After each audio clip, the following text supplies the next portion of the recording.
Hey guys, it's Matti and it's time for another boring tutorial, this time on workflow.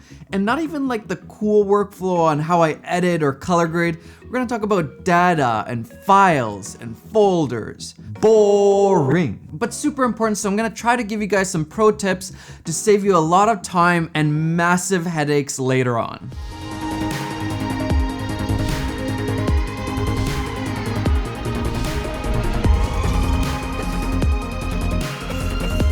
And this is just my workflow. By no means is it the right or only way to do things. It's just how I do things. So you don't feel like you need to do exactly like I do, but what I do recommend is look at my workflow and take different things from it and use it in your own workflow. And the most important thing about this whole thing is staying organized. It's a little bit of a headache to make all these different folders and do all these different things, and it takes a little bit more time, but in the long run, it'll save you so much time and so many headaches, especially when your projects start getting bigger. And if you're not doing this in your smaller projects, you're not going to be doing it in your big projects either, or you're just not even going to know how to do it. And in the big projects, that's when it really saves you a ton of time, especially when you're working with other editors or other people and they need to understand what's going on in your project. Also, if you want to look more professional, this is a really easy way to get that done and to show that you know what the heck you're doing. And if you want to be a noob, then don't do any of this. So you did your shoot, you got home, and you got all of these memory cards. What do we do now? Well, the first thing you want to do is make your folder structure. I usually start with the name of the project. So let's say I'm doing a video on workflow, then the name of the folder is going to be workflow. Some people like to put a date in here, but I like to just have the topics listed so I can really quickly see what that project is about. Then inside that folder, I always have the exact same folders. The first one would be footage. Then we have project files, graphics,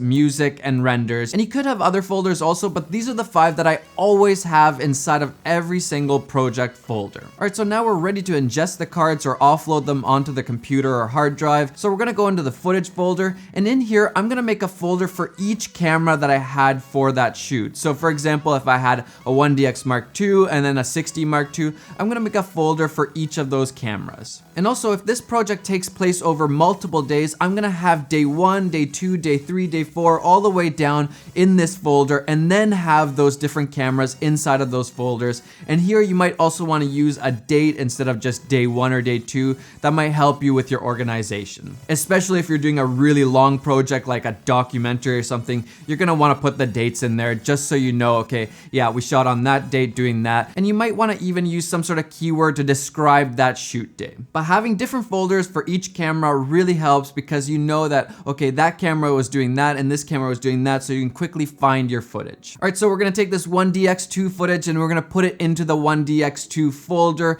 And big pro tip here is to copy everything from the card. Don't just copy the files, the video files or photos, copy the whole file structure.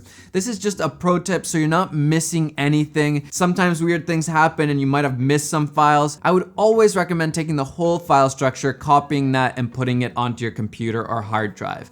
And also a side note here, if I'm traveling, I'll have a hard drive and then a computer or 2 hard drives that I'm backing up to. And you never ever want to take it from the camera and put it on your computer, let's say, and then take it from the computer and put it on the hard drive. You always want to do your backups from the original card. So you're gonna take the footage from the card, you're gonna put it on the computer, you're gonna take the footage from the card, and you're gonna put it on the hard drive. This is just to make sure if anything goes wrong, you're not duplicating that error onto your backup. You wanna take it from the original source. This is a huge pro tip. Never ever just copy from your first source to your backup source. Take it always from the original card. All right, so we have our cards ingested or offloaded, and now it's time to make our project file, and make sure to save that project file into the project files folder. Find your music that you're using. I like to use Epidemic Sound, and then I'm gonna take those songs and put it into the music folder. And if you have any graphics, logos, or anything like that, put them in the graphics folder.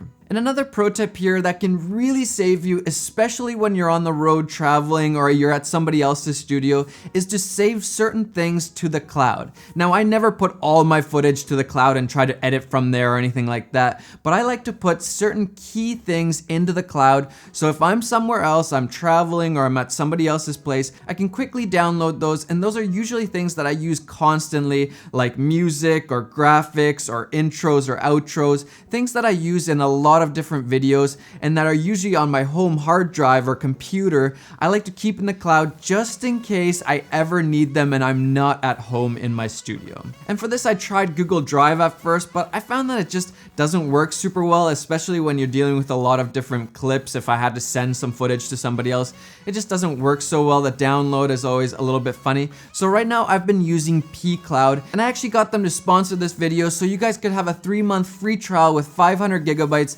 just to test it out and see if it works for you. There's some really cool features that I really like on pCloud. For example, the fact that you can actually rewind up to 365 days. So let's say you accidentally deleted a file or you lost it, you can go back to a previous date and look at what was in your account at that time and then recover those files. That's like crazy handy. I really like that. I like the fact that you can pay annually or you can pay a lifetime amount, so it makes it pretty affordable, especially if you spread it out over your lifetime. That's like super cheap. I also like the fact that they have a crypto folder, so it's just a really secure folder that nobody else can see, just in case you need to put something in there. Just don't lose that password because nobody else will ever be able to open that. So remember your password, but it's a really cool thing that they have this crypto folder. Also, they have a plugin for Lightroom, so you can just export and it goes immediately to the cloud, and then you can take it on your phone and put it on Instagram or anything like that. Super handy. That's one of the things that I really like to use the cloud for, is to have a bank of photos or video clips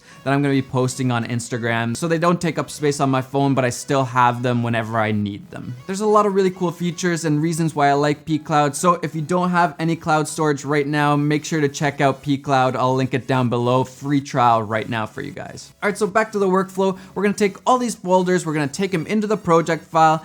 Again, we're nice and organized, nice and neat in here. We're gonna do our edit, and then we're gonna export our final video into the renders folder. And that's it. That's my workflow. It's pretty simple, but it's these little steps that make a massive difference later on. And the bigger your projects get, the more overwhelmed you're gonna be. So if you're not organized, it's gonna get crazy and you're gonna hate the editing process. It's gonna be a nightmare for you. And now you might be saying, why are you taking the music and putting in the music folder and taking the graphics and putting in the graphics folder?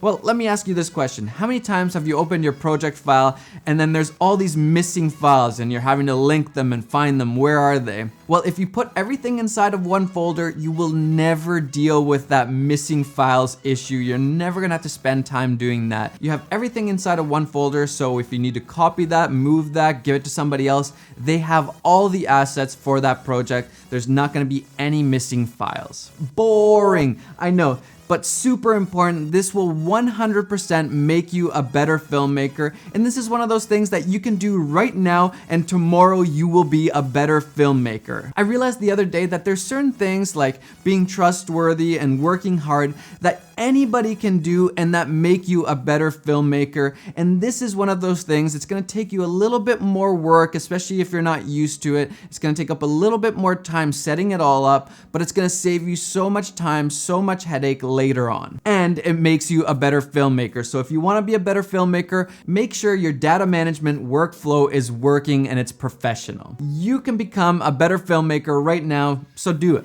All right, that's it for me today. I hope you enjoyed this one. Hit that like button and the bell just for fun. Subscribe to the community. I would love for you guys to be a part of this. And hey, enjoy that filmmaking process. See you in the next one.